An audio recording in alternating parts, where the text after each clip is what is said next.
गुरुर्ब्रह्मा गुरुर्विष्णु गुरुर्देवो महेश्वरा गुरुर्साक्षात् परं ब्रह्म तस्मै श्री गुरुवे नमः। नीलाम्बुजश्यामलकोमलाङ्गं सीतासमारोपित्वामभागं पानो महाशायच्चारुचापं नमाविरामं रघुवंशनाथम्। त्वमेव माता च पिता त्वमेव बन्धु च सखा त्वमेव विद्या च द्वरिणं त्वमेव सर्वं मम देव। वासुदेवसुतं देवं कंसं चानुर्मर्दनं देवकी परमानंदं कृष्ण वंदे जगदम्। प्रिय बंधुओं, देवियों व सज्जनों, एक महात्मा कहते थे कि कांच के टुकड़े के पास नीलमणि को रख दिया जाए तो कांच का टुकड़ा भी नीलिमा से भर जाता है, प्रतिफलित होने लगता है और तय करना भी मुश्किल हो जाता है कि कांच का टुकड़ा कौन सा है और नीलमणि कौन सी है। पास होने से झाई पड़ने लगती है। परमात्मा को पाना है तो पहले अपनी आत्मा तक पहुंचना होगा। एक बार यदि आत्मा के करीब पहुंच गए तो परमात्मा की झलक आप में दिखाई पड़ेगी। आत्मवान व्यक्ति के चेहरे पर परमात्मा का प्रकाश उभरने लगता है। आज किसी हेमंत का फोन आया था। कोई नया ही व्यक्ति था, कह रहा था कि मैंने 4 बार ही आपकी वीडियो सुनी है भागवत कथा की। मेरा मन बड़ा शांत हो गया। पूछ रहा था कि आप कहाँ रहते हो। मैंने कहा पहले पूरी कथा सुन ले, फिर तुझे पता चल जाएगा कि मैं कहाँ रहता हूं। दरअसल ज्यादातर लोग हर काम में जल्दबाजी करते हैं। इसी कारण वो ठीक फैसला नहीं ले पाते। परमात्मा को पाने की भी कुछ लोगों में जल्दी हो जाती है। लेकिन आपको बता दूं, परमात्मा को कोई जल्दी नहीं है। इसलिए किसी को भी जल्दी करने की जरूरत नहीं है। आप श्रीमद् भागवत कथा सुन रहे हो। ये कथा आपको पकाएगी, आपके होश को जगाएगी और आप में एक नई प्रौढ़ता लाएगी। जैसे जैसे समझ साफ होगी, आपके जीने का ढंग भी बदलने लगेगा। इतना ही नहीं, जीवन शैली में भी बड़े परिवर्तन होंगे। बस खुद के भीतर जहां जहां अहंकार है उसे समझने की कोशिश करना। यहां हर कोई फंसा हुआ मालूम पड़ता है। योगी, सुतापस, ज्ञानी, विज्ञानी सब फंसे हैं। बस माया के रूप बदल जाते हैं, फंसावट नहीं बदलती। आप कभी कहीं भी अपने आप को यदि फंसा हुआ महसूस करो तो एक बार स्वयं के भीतर खोजबीन करना। भीतर माया होगी और जहां जहां तुम्हें लगे कि तुम फंसे हो तो फिर धीरे धीरे काटना, पूरी समझ से काटना, क्योंकि यहां लोग गैर समझ पूर्वक काट देते हैं और जानते हो बात अधूरी रह जाती है। दिन गिने हुए बचे हैं। आपको बता दूं कि इन दिनों में आपको भागवत के सार से जुड़े स्कंद हैं, दोनों 11वां और 12वां। एक एक शब्द को ध्यान से सुनना। भगवान श्री कृष्ण उद्धव के पूछने पर 8 सिद्धियां, जो अष्ट सिद्धियां हैं, उनके बारे में बता रहे हैं। श्याम सुंदर कहते हैं, हे उद्धव, 8 सिद्धियां बड़ी हैं और 10 सिद्धियां छोटी हैं। उनमें एक सिद्धि ऐसा गुण रखती है कि बूढ़ा चाहे तो अपने आप को जवान बना लेवे। दूसरी छोटे शरीर को बड़ा बना सकती है। तीसरी में इतना सामर्थ्य है कि अपना शरीर रुई के समान हल्का बनाकर व्यक्ति जहां चाहे उड़ता हुआ जा सकता है।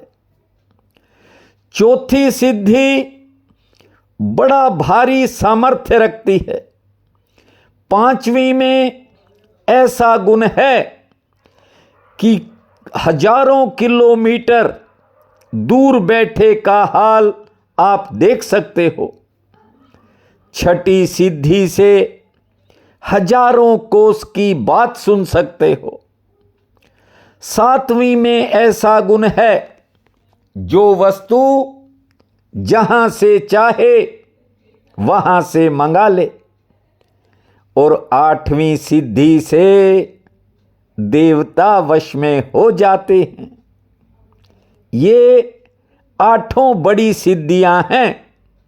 अब आगे ध्यान से सुनो। 9वीं सिद्धि से अंग पर बुढ़ापा नहीं होता। 10वीं में इतना सामर्थ्य है कि मन दौड़ावे वहां एक क्षण में पहुंच जावे।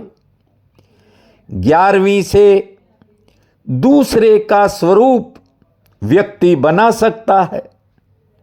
12वीं में इतना सामर्थ्य है कि अपने प्राण को दूसरे के शरीर में प्रवेश कर दे। 13वीं सिद्धि जब चाहे तब मरे।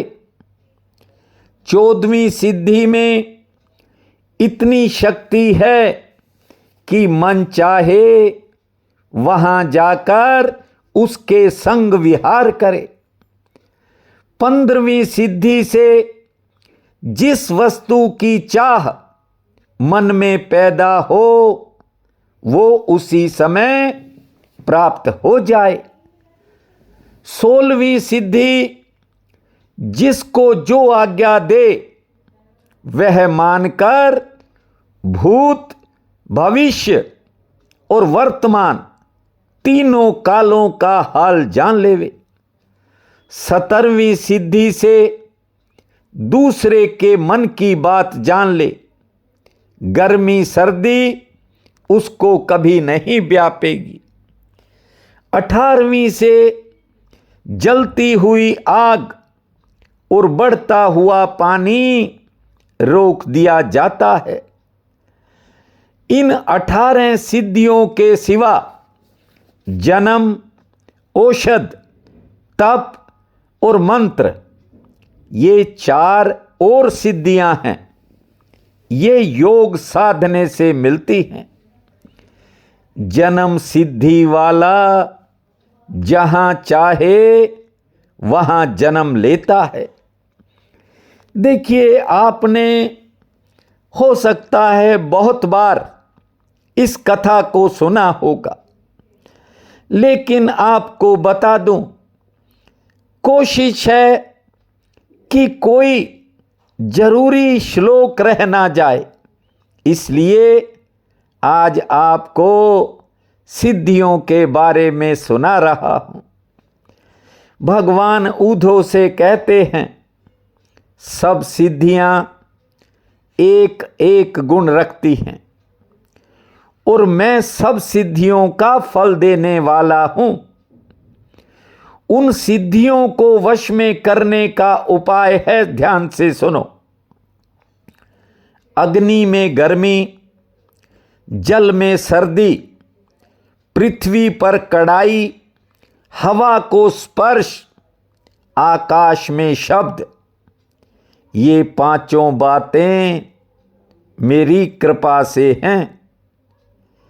जो कोई इन 5 वस्तुओं में मेरा ध्यान लगाकर सच्चे मन से मेरी महिमा समझे, उसको पहली सिद्धि मिल जाती है। 5 भूतात्मा, आकाश और अग्नि आदि का जो ध्यान करे वह दूसरी सिद्धि पाता है।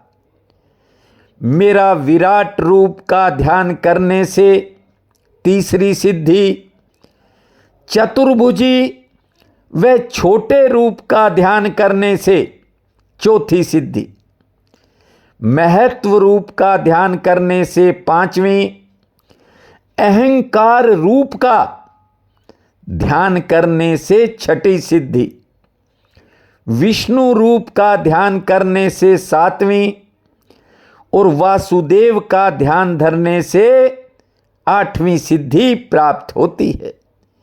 ये 8 बड़ी सिद्धियों के बारे में ठाकुर जी ने उद्धव को समझाया है। परमेश्वर के श्वेत रूप का ध्यान धरने में मनुष्य कभी बूढ़ा नहीं होता। निराकार रूप का ध्यान करने वाले संसारी चाह छोड़कर परम आनंद में रहते हैं। श्री कृष्ण गोविंद हरे मुरारी, हे नाथ नारायण वासुदेवा।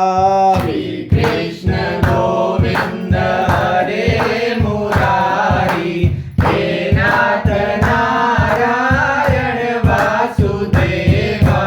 हे नाथ नारायण वासुदेवा, हे नाथ नारायण वासुदेवा। श्री कृष्ण गोविंद हरे मुरारी, हे नाथ नारायण वासुदेवा। आपने जीवन में कभी सुना हो कि गरुड़ और सांप में दुश्मनी है, और इतना तक कहा गया है कि यदि कोई घर में गरुड़ का पंख भी लाकर रख देता है तो सांप उस घर के करीब नहीं आते। ये क्यों हुआ, कैसे हुआ, इसकी कथा भागवत में है। आज आपको सुना देता हूं, पूरे ध्यान से सुनिए। कश्यप जी ब्रह्मा का बेटा है। उनके बहुत सी स्त्रियां हैं। उनमें एक कद्रू और दूसरी विंता। कद्रू के काली नाग आदि बहुत से सर्प पैदा हुए और विंता के 2 बालक, एक गरुड़ जी जो परमेश्वर का वाहन है और दूसरा अरुण नाम सूर्य देवता का सारथी हुआ है। गरुड़ जी और काली नाग आदि सर्प रमनक द्वीप में रहते थे। ध्यान से सुनिए। एक दिन कद्रू और विनता दोनों बैठी थी। कद्रू ने विनता से पूछा कि सूर्य के रथ में कौन से रंग के घोड़े हैं। विनता ने श्वेत वर्ण और कद्रू ने काला रंग बता दिया। आपस में झगड़ा हो गया। अब देखिए, दोनों सगी बहनें हैं, लेकिन आप देखिए जरा सा अहम यानी जरा सी मैं, थोड़ा सा अहंकार क्या कर देता है। इस कथा को ध्यान से सुनिए। अब क्या हुआ, विनता से हारने का समय आ गया, क्योंकि रथ के घोड़े तो श्वेत वर्ण के हैं।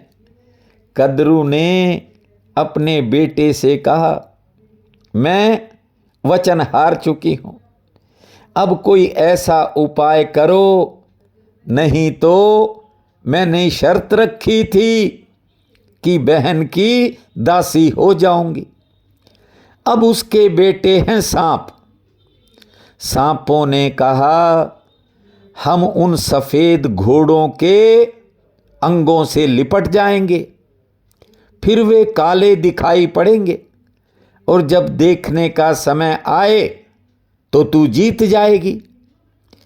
जानते हो, अनेकों काले सांप घोड़ों के शरीरों से लिपट गए, इसलिए वे काले दिखाई देने लगे। उसी समय जो कद्रू थी, विनता को देखकर साथ लेकर घोड़े देखने गई है। अब वे काले और विनता हार गई। जब गरुड़ ने यह हाल सुना, तब कद्रू से जाकर कहा कि तुमने मेरी मां को छल से हराया है। तू मेरी मां को दासी बनाना चाहती हो, ऐसा अधर्म करना ठीक नहीं था। अब जो वस्तु मांगो हम तुमको ला देते हैं, पर हमारी मां को दासी मत बनाओ। ये बात सुनकर सांपों ने आपस में सम्मत करके गरुड़ जी से कह दिया कि तुम हमें अमृत का कलश ला दो, हमारी मां तुम्हारी मां को दासी नहीं बनाएगी। गरुड़ जी ने अपनी सामर्थ्य से अमृत का कलश लाकर सर्पों को दे दिया और अपनी माता को साथ लेकर चले गए। देवता अब विचार करने लगे कि गरुड़ जी ने अमृत का कलश सांपों को दे दिया, ये तो पीकर अमर हो जाएंगे और सब जीवों को दुख देंगे। इस प्रकार तो ये जहरीले सर्प किसी को जीता नहीं छोड़ेंगे। ऐसा विचार करके जो है गरुड़ जी के पास देवता आए और कहा कि जो है अपनी माता को ले आओ, अमृत कलश दे दिया है। जैसे छल करके तुम्हारी माता को उन्होंने दासी बनाया, वैसे ही अब किसी उपाय से वो अमृत का कलश ले लो। गरुड़ जी ने देवताओं की बात मान ली। जिस समय सांप अमृत का कलश तालाब के किनारे पर रखकर नहा रहे थे, सांपों ने सोचा पहले नहाकर पवित्र हो जाते हैं और बाद में अमृत पी लेंगे। जानते हो, गरुड़ जी वो अमृत का कलश उठा करके ले गए, देवताओं को दे दिया। सांपों ने इसी कारण गरुड़ से दुश्मनी मोल ले ली और एक दिन गरुड़ जी ने अपने स्वामी नारायण भगवान की स्तुति करके ये वरदान मांग लिया कि कोई सांप हमको लड़ाई में ना जीते और सर्पों का हम भोजन किया करेंगे, उनका विष हमारे भीतर नहीं आएगा। अब दीनदयाल परमेश्वर ने गरुड़ को इच्छा अनुसार वरदान दे दिया। अब ये पकड़ पकड़ के सर्पों को खाने लगे। जब सब सर्पों ने गरुड़ जी से जीतने की सामर्थ्य अपने में नहीं देखी, तब ब्रह्मा के पास जाकर विनय किया कि हे जगत के कर्ता, हमको गरुड़ को आपने ही उत्पन्न किया है, यानी हमें भी आपने बनाया और गरुड़ को भी आपने बनाया। सो गरुड़ जी वरदान पाने के प्रताप से हम लोगों को खा जाते हैं, ये उचित नहीं है। ब्रह्मा जी ने कहा चलो किसी तरह दोनों का मेल कराते हैं। कह दिया कि महीने में एक सांप आप गरुड़ जी के वास्ते रख दिया करो, वे राजी रहेंगे। आपस में जो है बारी बांध लो। हर पूर्णमासी को एक सांप पीपल के वृक्ष पर रखकर वे आ जाते थे। गरुड़ जी ने ब्रह्मा की आज्ञा मानकर दूसरे सांपों को दुख देना छोड़ दिया। अब कुछ दिन बीते। अब इस कद्रू का बेटा है काली नाग, जिसको भगवान कृष्ण ने जो है मथा था, उसकी बारी आ गई। अब उसमें घमंड, कहने लगा कि हम दोनों की माता आपस में बहनें हैं, मैं उनसे डरकर उन्हें अब सांप नहीं खाने दूंगा। बहुत हंसी हो गई, अब हम गरुड़ से लड़ेंगे। ये विचार कर काली नाग वृक्ष पर सांप नहीं रख कर आया। गरुड़ जी जब पहुंचे, काली नाग ने कहा कि युद्ध करो। बड़ा युद्ध हुआ। गरुड़ जी ने उसको अपने पंख व चोंच से मारकर गिरा दिया। लड़ते समय गरुड़ जी के पंखों से सामवेद, ऋग्वेद, अर्थवेद और यजुर्वेद के स्वर निकलते थे। वो शब्द सुनकर सांपों का तेज समाप्त हो जाता था। काली नाग ने अपने से ज्यादा ताकत गरुड़ में देखी, हार मान ली। कहने लगा कि अब भागे बिना गरुड़ जी के हाथ से प्राण नहीं बचेंगे। यमुना के किनारे सोचा वृंदावन में जाकर रहूंगा तो बचूंगा, क्योंकि गरुड़ जी को श्राप है सोभरी ऋषि का। ऐसा विचार करके काली नाग अपने बच्चों, स्त्रियों सबको लेकर यमुना जल में आकर बस गए थे। ये जो सोभरी ऋषि थे, इन्होंने श्राप दिया था गरुड़ को भी तुम वहां नहीं जा सकते। अब जो है पूछा है कि वृंदावन में यमुना किनारे गरुड़ जी क्यों नहीं जा सकते। ध्यान से सुनो। किसी समय सोभरी ऋषिवर यमुना के किनारे बैठकर तप किया करते थे। वहां गरुड़ जी ने जाकर एक बहुत बड़ी मछली मार दी और उसे खा लिया।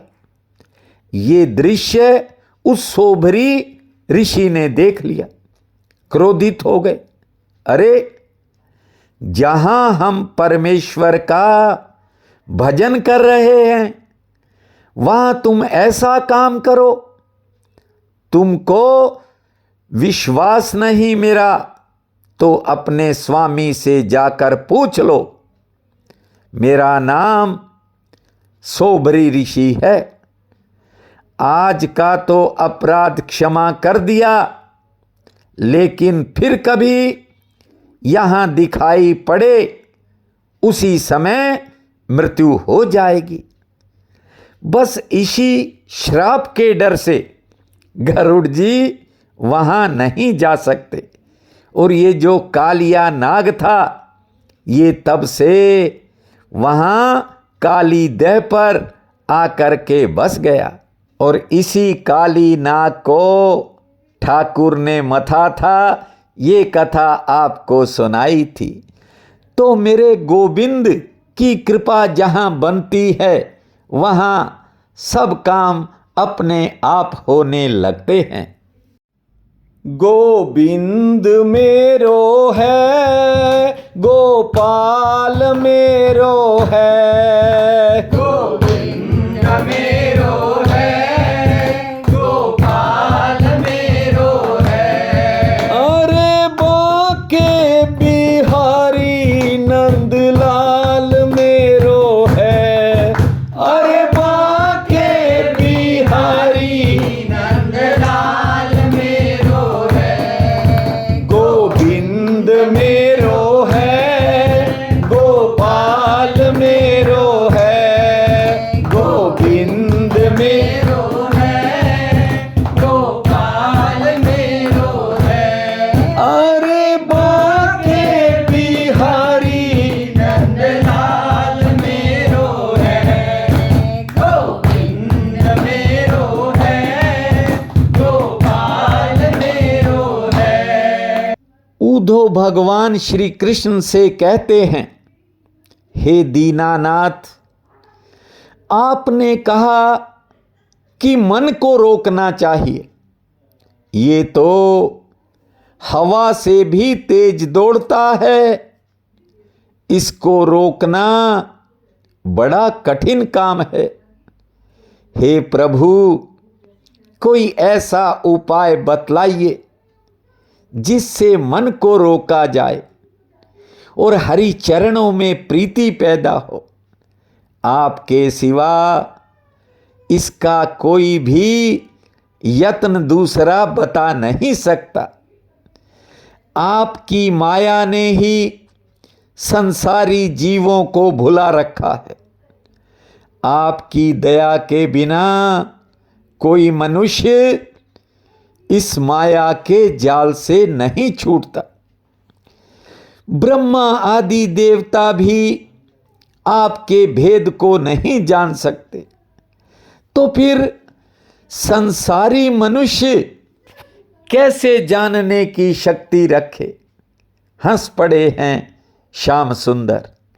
हे उद्धव, जो कोई संसार में जन्म लेकर मेरे चरणों का ध्यान और स्मरण करता है, धीरे धीरे ये संसारी मोह माया अपने आप छूटने लगती है और हरि चरणों में प्रेम बढ़ने लगता है।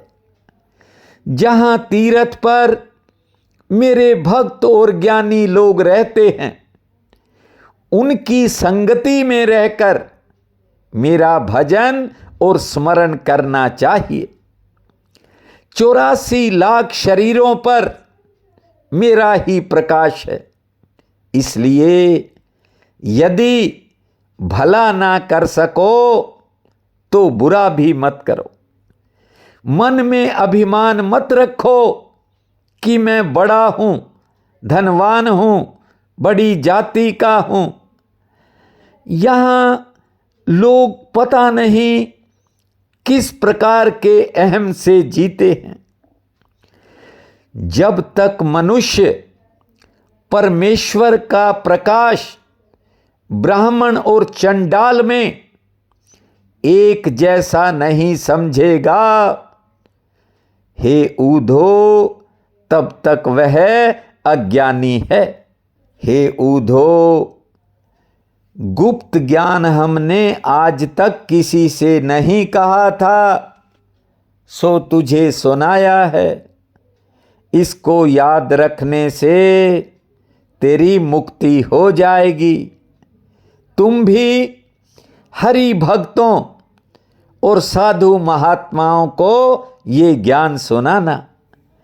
जो मनुष्य लंपट, पाखंडी, झूठे और जीव हिंसक हों, उपकार न माने, उनसे ये कथा मत कहना।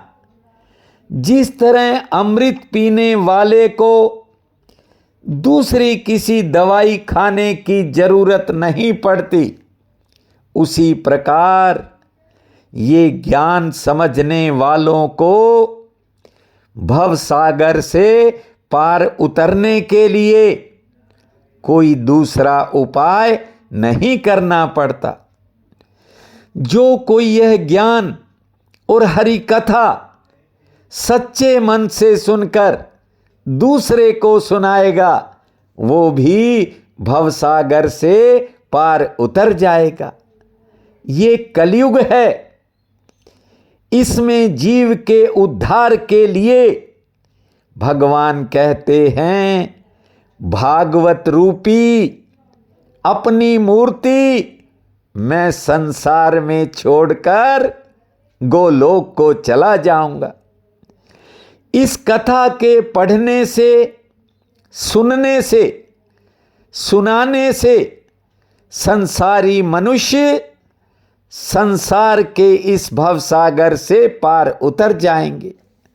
उद्धव जी यह वचन सुनकर श्याम सुंदर का वियोग समझकर दुखी हो गए। जब ठाकुर ने कहा कि मैं गोलोक चला जाऊंगा, तो अब उद्धव जी जो है उदास हो गए हैं।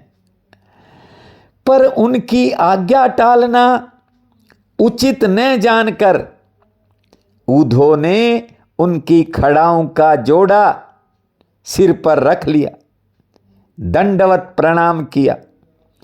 परिक्रमा करके मोहिनी मूरत का स्वरूप आंखों की राह में, हृदय में देखिए, जब समा लिया, फिर जाकर के भगवान विदा हुए हैं। बद्रिका आश्रम में जाकर त्रिभुवनपति की आज्ञानुसार स्नान व ध्यान करने लगे। उसी ज्ञान के प्रताप से कुछ दिन बीते, फिर अपना ये जो शरीर था उद्धव ने योगा अभ्यास के द्वारा छोड़ दिया। इतनी कथा शुकदेव जी ने राजा परीक्षित को जब सुनाई, जानते हो, चरणों में गिर गए और फिर रोने लग गए। शुकदेव जी ने कहा, हे राजन, त्रिभुवनपति ने सब वेदों का सार, अमृत रूपी ज्ञान और मुक्ति निकालकर 11वें सकंद में उद्धव को पिला दी थी। जिस तरह देवताओं और दैत्यों ने समुद्र मंथन करके 14 रत्न निकाले थे, उसी तरह वेद व्यास जी ने सब वेद और शास्त्रों को देखकर उसका सार श्रीमद् भागवत बनाया है। इस कथा का श्रवण करने से न केवल मनोकामना पूर्ण होती है, बल्कि जीवन में तरक्की के नए रास्ते खुल जाते हैं। भावपूर्वक सुनिए। बस अब 1 सप्ताह और है, फिर आपसे विदाई होगी। मैं कहता हूँ ये 7 दिन आप निरंतर पूर्ण भाव से सुनना, और 1 नवंबर से 5 नवंबर ये भीष्म पंचक के दिन हैं। इनमें आपको साधारण उपाय बताऊंगा, वो करना। आपके पूर्वजों को मुक्ति मिलेगी, उनकी आत्मा शांत होगी और आपके घर परिवार में सुख शांति का वास होगा। आज इतना ही। आगे की कथा आपको कल सुनाएंगे। अब सीधे हरि शरण में जाएंगे। हरि शरणम हरि शरणम हरि शरणम हरि शरणम हरि शरणं हरि शरणं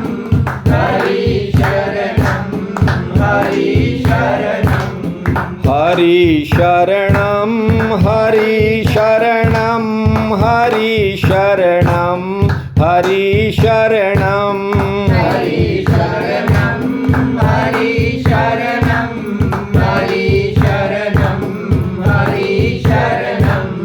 हरि शरणं हरि शरणम हरि शरणम हरि शरणम हरि शरणम हरि शरणं हरि शरणं हरि शरणं हरि शरणं